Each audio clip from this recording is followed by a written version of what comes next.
Salam sejahtera, anda bersama saya Naila Huda dan ini Agenda Awani. Seluruh dunia masih bergelut untuk mencari titik keseimbangan antara keselamatan dan kesihatan rakyat dan kelangsungan ekonomi terutama selepas penularan varian-varian baharu. Dan setiap negara mengambil pendekatan yang berbeza ketika kebanyakan negara masih cuba meningkatkan kadar vaksinasi untuk menuju ke arah immunity kelompok, herd immunity. Ada juga negara yang sudah pun bersiap sedia menuju ke arah endemik untuk hidup bersama COVID-19. Dan kalau kita lihat di Eropah misalnya, sektor pelancongan sudah pun hidup semula dan sempadan keluar masuk negara sudah pun dibuka. Perjalanan antarabangsa sudah pun dibenarkan dan ini banyak bergantung kepada norma baharu dan juga inovasi teknologi. Antaranya termasuklah memperkenalkan pasport vaksin. Dan kerajaan juga sedang mempertimbangkan penggunaan pasport vaksin di Malaysia ketika aktiviti ekonomi dan sosial sudah pun dibenarkan secara berperingkat bagi mereka yang lengkap vaksinasi. Tetapi apa perkara yang perlu dipertimbangkan sebelum kita memperkenalkan pasport vaksin ini? Apa pros and cons dan adakah suntikan penggalak booster shot ini diperlukan dalam kita melihat kepada sempadan negara dibuka semula? Dan untuk mengulas lanjut,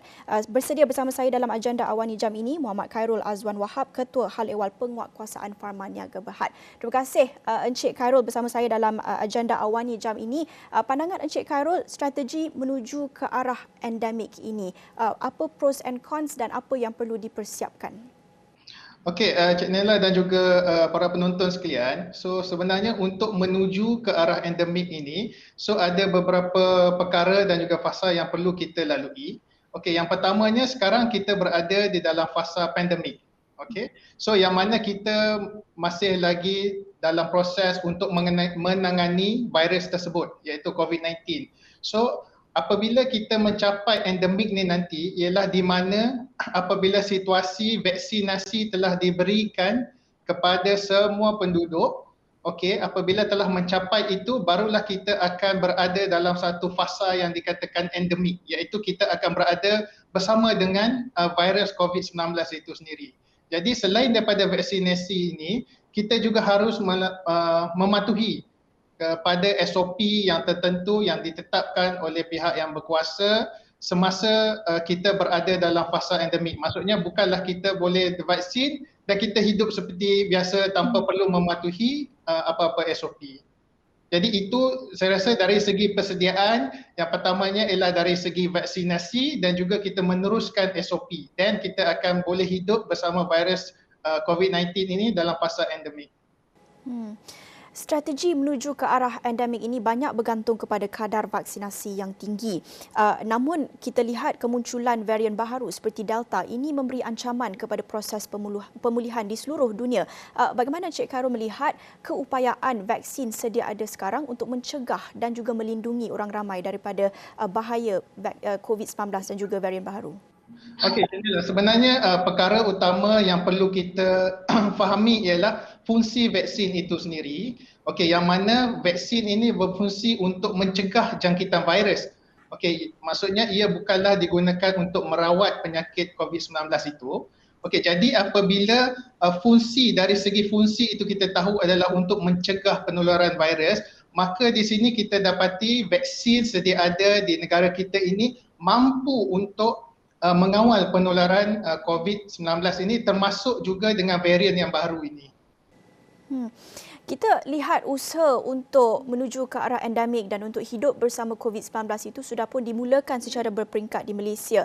Beberapa kelonggaran SOP sudah pun dibenarkan bagi mereka yang sudah lengkap vaksinasi. Tetapi di sini perlu dititik beratkan juga pematuhan SOP dan amalan norma baharu itu perlu diteruskan. Bagaimana Encik Khairul melihat individu yang sudah lengkap pun 2 dos melengkapkan vaksin mereka, pematuhan SOP dan norma baharu itu masih perlu dikekalkan? Okey, sebenarnya buat masa ini bagi individu yang telah lengkap 2 dos vaksin masih perlu menjalani kehidupan dengan cara norma baru iaitu memakai pelitup muka, elak tempat yang sesak dengan pengudaraan yang tidak baik, kerap membasuh tangan. Sebab yang pertamanya adalah kerana kita di negara kita masih belum mencapai imuniti kelompok yang kita kerajaan sasarkan. Jadi apabila imuniti kelompok ni masih belum dicapai, maka virus itu masih banyak di kalangan populasi. Jadi untuk mengelakkan jangkitan yang lebih banyak. Jadi sebab itulah kita perlu mematuhi SOP dengan cara norma baru buat masa ini. So di masa yang akan datang apabila kita telah mencapai herd immunity, okey, jadi itu nanti pihak yang berkuasa akan mengeluarkan perkembangan yang lebih lanjut. Baik, kita nak terus membincangkan tentang pasport vaksin dalam kita bercakap tentang strategi menuju ke arah endemik di beberapa negara di Kesatuan Eropah seperti yang dimaklumkan tadi. Mereka sudah pun memperkenalkan pasport vaksin ini supaya sempadan negara dapat dibuka, perjalanan rentas negara itu dapat dilakukan. Bagaimana Encik Karul melihat keputusan kerajaan sekarang ini masih lagi tidak diketahui, masih lagi sedang mempertimbangkan penggunaan dan memperkenalkan pasport vaksin itu bagi membenarkan rakyat bukan sahaja merentas daerah, negeri tetapi pada masa depan dapat merentas negara juga. Pendapat Encik Karul dan juga cadangan apa yang perlu dipersiapkan dalam kita memperkenalkan pasport vaksin ini? Okey, pasport vaksin ni kalau kita cakap tentang pasport vaksin ni adalah sejenis dokumen lah yang mana nak membuktikan seseorang individu itu telah menerima vaksin yang lengkap. Okay. Tetapi kita harus dilihat dari segi pasport vaksin ini, jika kita lihat untuk merentas daerah, negeri di dalam negara kita, mungkin kita sudah ada MySejahtera contohnya. Okay. Jadi di dalam MySejahtera itu dah ada menunjukkan dos yang telah kita terima dari segi vaksinasi. Tetapi ini juga perlu dikaji yang mana mungkin ada anggota keluarga yang mana menggunakan ID MySejahtera orang lain, sama ada sebagai contoh saya share sebagai contoh anak. So mungkin anak berada menggunakan ID MySejahtera ibu bapa. Jadi ini akan menimbulkan satu masalah apabila perjalanan itu tidak dijalankan bersama dengan ibu bapa. Okey, itu dari segi perjalanan rentas daerah dan negeri di dalam negara. So mungkin pasport vaksin ini lebih kita nampak diperlukan untuk merentas negara. Okey, so tetapi untuk pelaksanaan pasport vaksin ini, so kajian dan penelitian harus dilakukan kerana untuk mengguna pakai pasport vaksin ia perlu ada mutual recognition, iaitu kesepakatan secara global di antara negara-negara untuk menerima pasport vaksin. Sebagai contoh, pasport perjalanan kita, so semua negara terima. So begitu juga jika perlu ada pasport vaksin. And then pasport vaksin ini kita perlu lihat sama ada pelaksanaannya itu dari segi fizikal ataupun digital. So ini semua perlu kajian yang lebih mendalam. Okey, sebabnya bukan hanya sesuatu negara sahaja yang menggunakan, tapi apa yang kita inginkan ialah penerimaan seluruh negara berkenaan dengan pasport vaksin. Tapi di Malaysia ini masih di dalam kajian. Jadi dalam kita berada dalam aspek ataupun tahap kajian itu, di sini penting untuk kita dapatkan cadangan semua pihak dan di sini kita melihat penggunaan aplikasi MySejahtera seperti yang Cik Karul katakan tadi itu sudah pun digunakan untuk semak sijil vaksinasi itu untuk membenarkan dine-in, masuk ke kedai dan sebagainya. Di sini juga kita sudah pun melihat ada risiko pemalsuan sijil vaksinasi itu. Bagaimana untuk kita memperkukuhkan dari sudut teknologi dan juga aspek keselamatan supaya tidak berlaku pemalsuan kerana kita bukan sahaja melihat rentas daerah dan rentas negeri tetapi kemungkinan untuk rentas negara selepas ini. Jadi ini memerlukan pemerkasaan teknologi dan penggunaan aplikasi dan platform digital yang lebih kukuh. Pandangan Cik Karul. Betul. Sebabnya saya rasa kalau kita menggunakan dari segi teknologi digital, so mungkin sistem tersebut perlu ditambah baik, okey, ataupun perlu ada ciri-ciri keselamatan untuk mengelak ID itu tadi diciplak ataupun dimanipulasi oleh pihak yang tidak bertanggungjawab ini. Okay. So itu maksud saya, sama ada dari segi fizikal ataupun dari segi digital, dari segi keselamatan itu perlu dikaji sama ada keberkesanan itu tidak akan menimbulkan masalah di kemudian hari. Bercakap tentang keseluruhannya pasport vaksin ini, bagaimana Cik Karul melihat pros and cons melaksanakan penggunaan pasport vaksin ini? Okey, dari segi pelaksanaan pasport vaksin, kalau kita lihat dari pro-nya, pro-nya ialah yang pertamanya apabila ada pasport vaksin, individu tersebut dapat merentas negeri, merentas negara. Okey, yang pertamanya ialah dari segi keselamatan individu tersebut, yang mana apabila ada pasport vaksin, jadi kita tahu individu tersebut telah lengkap vaksinasi dan risikonya adalah rendah ke atas komplikasi jangkitan virus COVID-19 itu sendiri. Dan yang keduanya dari segi pro ni ialah dari segi ekonomi. So dari segi ekonomi yang pastinya apabila boleh merentas negeri, merentas negara, jadi dari segi sektor perhotelan, pengangkutan awam, apa semua ini dapat membantu memulihkan kembali ekonomi negara. Dan selain itu adalah dari segi silaturahim, pasti kita dapat menziarah keluarga sahabat andai. Okey, itu dari segi positifnya yang saya lihat ya. So dari segi negatifnya tentang pasport vaksin ini ialah apa yang kita perlu lihat ialah dari segi individu yang tidak menerima vaksin. Okey, bagaimana individu yang tidak menerima vaksin ini? Adakah mereka tidak akan ada pasport vaksin, dan bagaimana pula dengan kanak-kanak yang tidak menerima vaksin buat masa ini? And then saya rasa sebelum pelaksanaan yang lebih lanjut berkenaan dengan pasport vaksin ini ialah kita perlu lihat ketersediaan bekalan vaksin itu sendiri. Kerana kita tidak mahu apabila kita melaksanakan pasport vaksin ini timbul masalah rungutan yang mana tidak menerima vaksinasi disebabkan bekalan yang tidak mencukupi. Jadi disebabkan itu, ini perlu kita titik beratkan terlebih dahulu. Jadi saya nampak pelaksanaan pasport vaksin ini inisiatif yang bagus kerana ia memudahkan pergerakan untuk merentas negeri dan juga negara.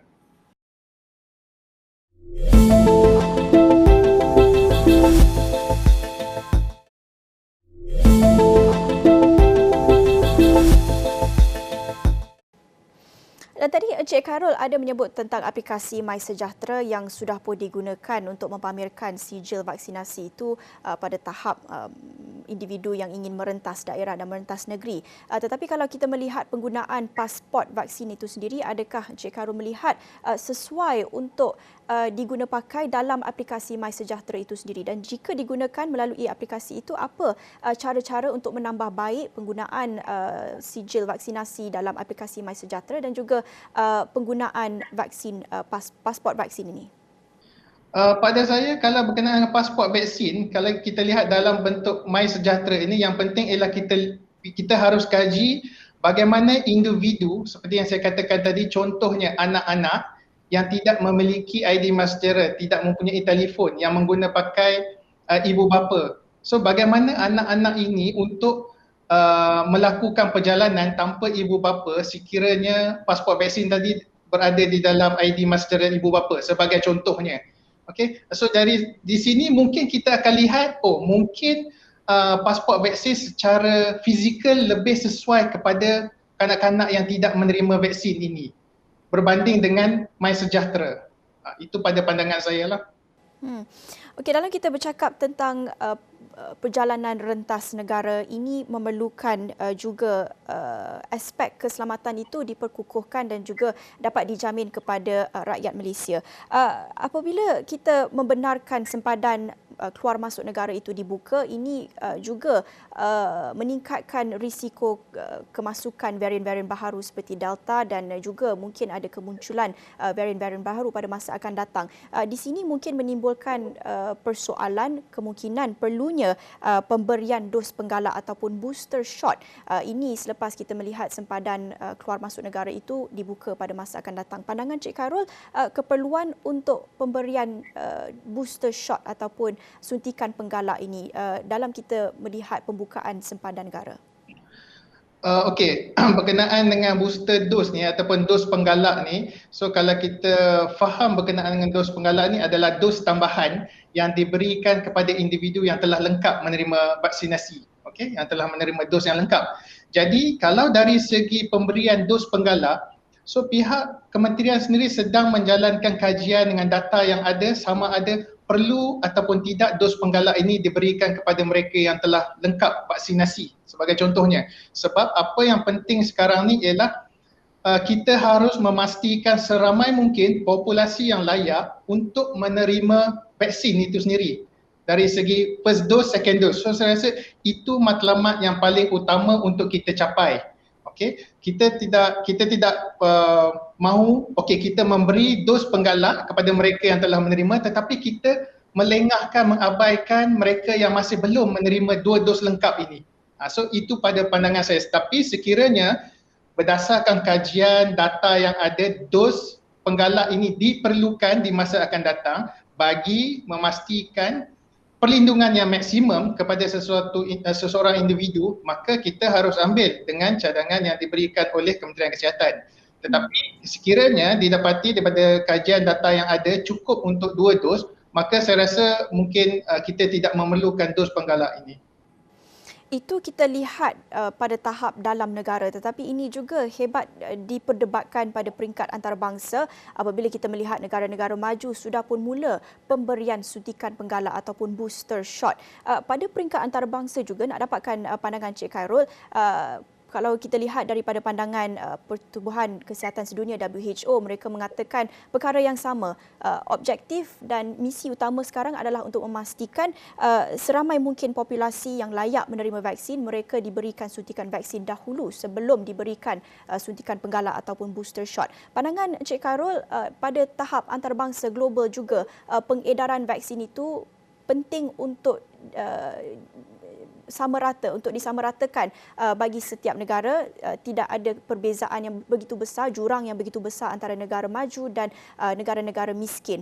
Apa pentingnya untuk kita memastikan pada peringkat antarabangsa mereka yang layak menerima vaksin, terutamanya di negara miskin ini, mempunyai akses untuk mendapatkan vaksin sebelum kita memikirkan tentang suntikan penggalak ataupun booster shot? Ya, saya setuju tu Cik Nala, yang mana jika kita lihat WHO sendiri menyarankan agar seramai mungkin penduduk di negara menerima 2 dos lengkap ini. Okey. So jadi kalau kita lihat WHO sendiri, dia tidak begitu menggalakkan berkenaan dengan dos penggalak ini sebab terdapat ramai penduduk di negara-negara yang miskin masih belum menerima dos lengkap vaksin. Okey, jika kita lihat dari segi pemberian vaksin, mungkin negara-negara yang maju, yang kaya ini telah menerima, penduduknya telah menerima dos yang lengkap vaksin, tetapi tidak bagi negara yang miskin. Jadi jika kita lihat dari segi keseragaman global, so kita harus memastikan semua penduduk menerima dos yang lengkap ini sebelum kita mempertimbangkan dos penggalak. Kerana kita tidak boleh melihat ini adalah satu kepentingan untuk sesebuah negara sahaja. Kita harus lihat ini dari segi global, yang mana apabila keseluruhan penduduk telah mendapat vaksin yang lengkap, jadi dari segi perjalanan kita tidak perlu risau. Jadi dari segi penularan varian yang baru, so ini akan berkurangan dan tidak akan timbul lagi varian yang baru apabila penduduk dunia ini telah mendapat vaksinasi yang lengkap. Okay, Encik Khairul, kita melihat contoh-contoh di negara lain seperti di United Kingdom, di UK dan juga di Amerika Syarikat. Pada awalnya mereka antara negara pertama yang melancarkan program vaksinasi COVID-19 ini. Tetapi sekarang ini kita melihat kadar vaksinasi di kedua-dua negara semakin perlahan dan kini masih lagi terdapat segelintir masyarakat di negara itu yang tidak menerima vaksin COVID-19 walaupun sudah tersedia dan vaksin juga disediakan secara walk-in.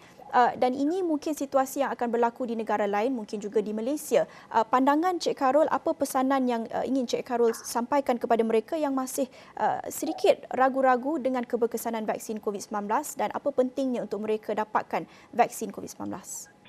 Okey, berkenaan dengan vaksinasi ini, saya menyeru agar kepada mereka yang masih ragu-ragu tentang vaksinasi COVID-19 ini, dapatkanlah vaksinasi kerana ianya telah terbukti yang vaksin COVID-19 ini selamat dan berkesan. Okey, sebab vaksin ini sebelum dipasarkan di Malaysia sebagai contohnya di negara kita, ianya telah dinilai dari segi keselamatan, keberkesanan dan juga kualiti oleh bahagian regulatory farmasi negara iaitu MPRA, dan setelah dikaji dan diteliti aspek keselamatan, keberkesanan dan juga keselamatan, dan barulah vaksin itu didaftar dan diberikan kepada penduduk. Jadi di sini kita tidak perlu khawatir dari segi keselamatan dan juga keberkesanan kerana ianya telah diberikan kebenaran oleh pihak yang bertanggungjawab di negara kita. Jadi kalau kita lihat dari segi kes, so kes-kes yang kita lihat semakin berkurangan apabila kita punya bilangan vaksinasi penduduk ini bertambah. Okey, dari segi kes yang kritikal, yang ICU berkurangan secara drastik kita dapat lihat.